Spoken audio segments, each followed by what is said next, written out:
Hi everyone, in front of me I've got DOOGEE S61 Pro and let me share with you how to set the camera timer on this device. So let's start with opening the camera app.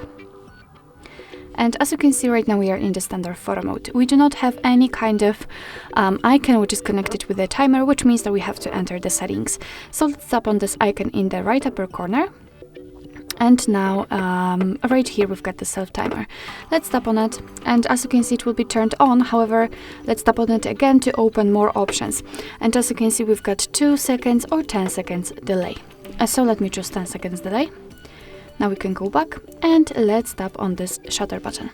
And as you can see, from now on, your device will count down from 10 or 2, depending on which option you've chosen. And after that time, it will take a photo. Okay, and of course we can turn it off just by tapping on the settings icon and tapping on this icon.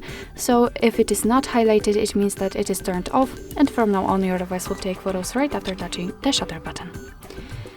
Alright, so that would be all. Thank you so much for watching. I hope that this video was helpful, and if it was, please hit the subscribe button and leave the thumbs up.